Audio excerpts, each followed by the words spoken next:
Aloha, everyone. Welcome to Part 1 of the Noyau Center's virtual workshop on college and the writing process.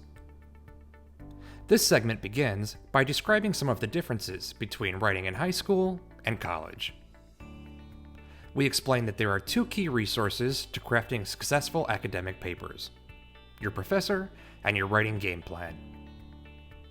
We'll describe how to get the most out of class and your course materials before helping you to build a workable framework for your writing process. This involves a multi-step approach divided into pre-writing, drafting, revising, and editing. Part 1 ends by delving into the first phase of your game plan, pre-writing. Let's get started.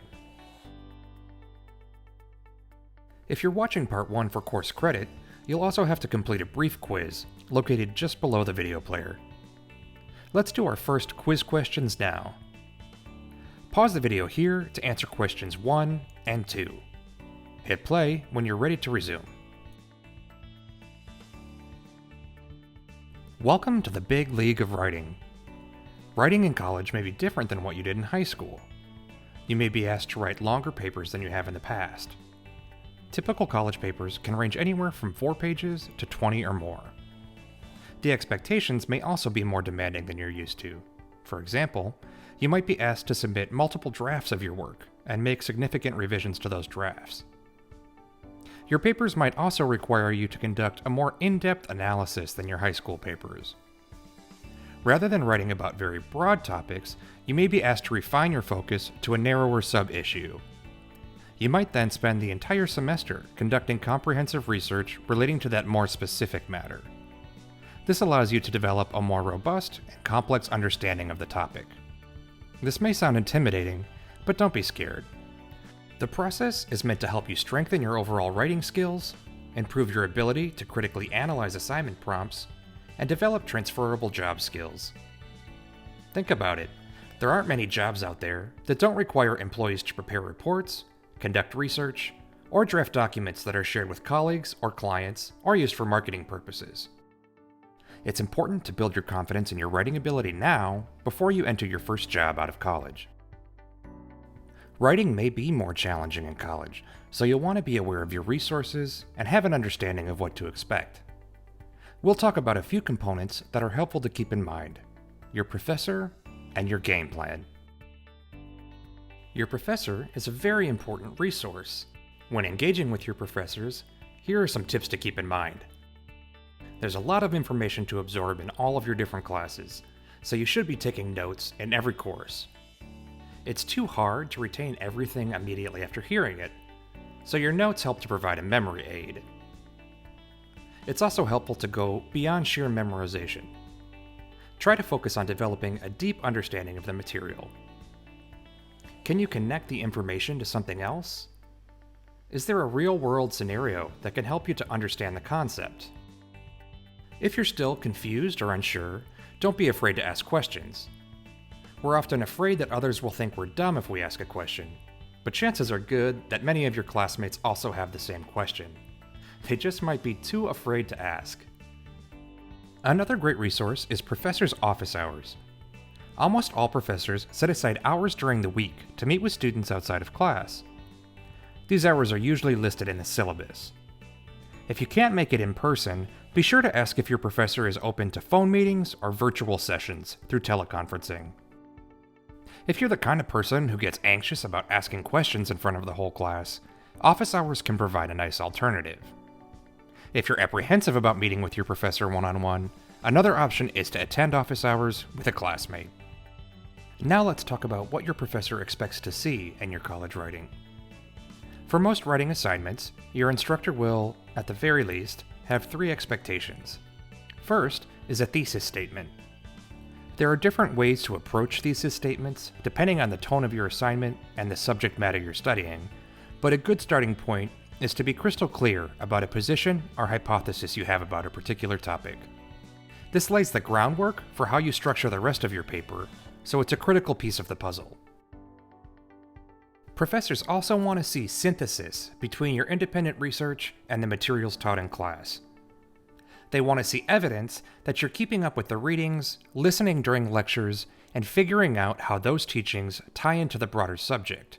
So be sure to connect your writing to the concepts and theories emphasized by your instructor throughout the term. Finally, as discussed earlier, most college professors will expect to see multiple drafts and revisions over the semester. Through the process of attending class, conducting research, writing, and revising, your knowledge and understanding of a subject should begin to deepen and improve. Your goal over the semester is to show growth and development with each submission. In facing some of the challenges of college writing, it can be helpful to have a strong game plan, which will require you to divide your paper into various stages over the course of the semester. Let's talk about best practices for your writing process. The ideal game plan involves pre-writing, drafting, revising, and editing. We'll talk more about each of these stages in a little bit, but first, let's look at how much time you can expect to spend in each stage. A good estimate is that you might spend about 15% of your time pre-writing, 30% drafting, 50% revising, and 5% editing. The large portion of time devoted to revising might surprise you. Some students make the mistake of spending most of their time drafting and then barely doing any revising. Devoting more time to revisions can actually make drafting easier.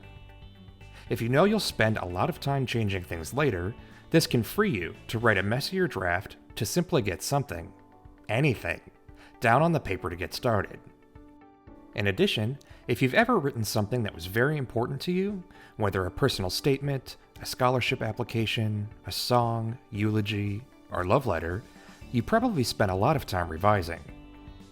You may have read it over and over again to make sure it was perfect, making lots of changes along the way. This kind of experience is also helpful for understanding the importance of revision and the kinds of valuable work that can happen in the revising stage. In contrast to revising, editing can often be done relatively quickly. Editing might involve a few less read-throughs to fix details like formatting, punctuation, grammar, mechanics, word choice, and so on. If you're completing this workshop for credit, pause the video here and complete question 3 in the quiz. Hit play when you're ready to resume. Let's take a look at pre-writing. Some big things occur in this phase. To start, you have to decide what you're going to write about. What is your topic? From there, you need to develop a thesis statement. There are different approaches to writing thesis statements depending on the kind of paper you're writing and your professor's specific requirements, so be sure to read your assignment prompt and communicate with your instructor. Typically, your thesis serves as your main argument, theory, or hypothesis regarding your selected topic. To pick a topic or develop your thesis statement, you may need to do some initial research to review your options and evaluate how many materials are available relating to a particular matter. At this stage, you may also start bookmarking potential articles or textbooks and assessing the quality of the sources you're able to find. Many writers also use the pre-writing phase to start generating ideas about what their paper might look like. There are lots of tools to help you brainstorm and gather your thoughts. Here's a few examples. First, let's talk about free writing or journaling. The goal is to write non-stop for about 10 to 15 minutes. Write in sentence or paragraph form and let the ideas come to you about a particular topic. Keep your hands moving by writing or typing for the entire exercise, even if the ideas aren't coming right off the bat. If you're in a rut, you can write something like, "I don't know what to write about," over and over again until an idea forms. Don't worry about the mechanics of your writing or things like grammar or spelling. This is all about getting as many thoughts as you can on paper without censoring or editing yourself. When you're finished, go back through your thoughts and highlight the most prominent or thought-provoking ideas.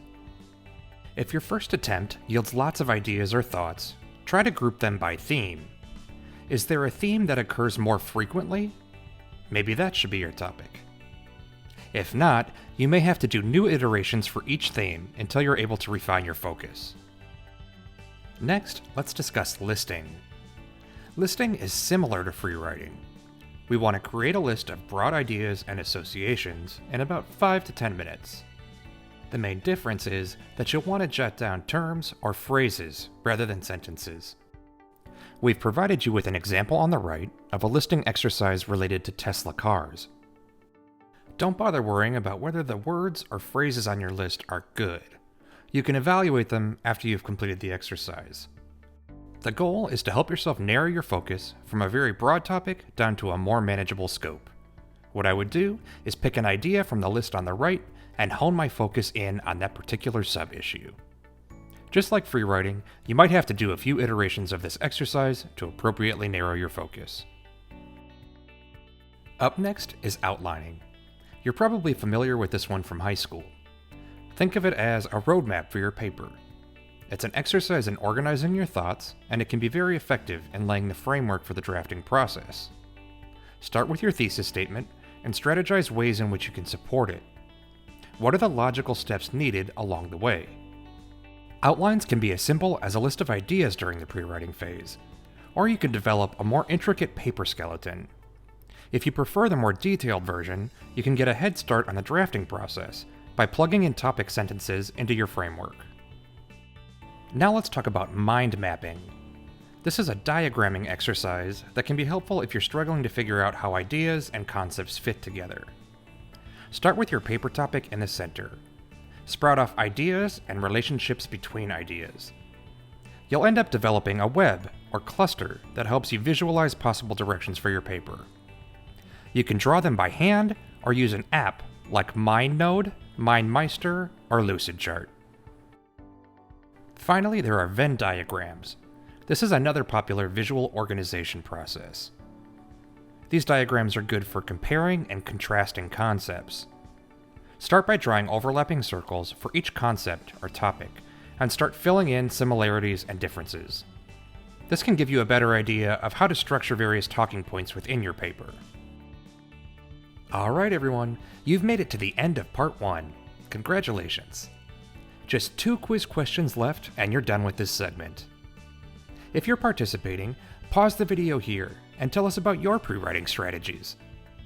Enter your responses in questions 4A and 4B, and remember to hit the submit button after you've finished. When you're ready, you can hit play to catch our contact information at the end. For more resources, or to submit your paper for tutor review, visit our website at westoahu.hawaii.edu/Noyau Center. If you have any questions or concerns, reach out to your instructor or the Noyau Center at 808-689-2750 or uhwowc@hawaii.edu. Thanks for watching.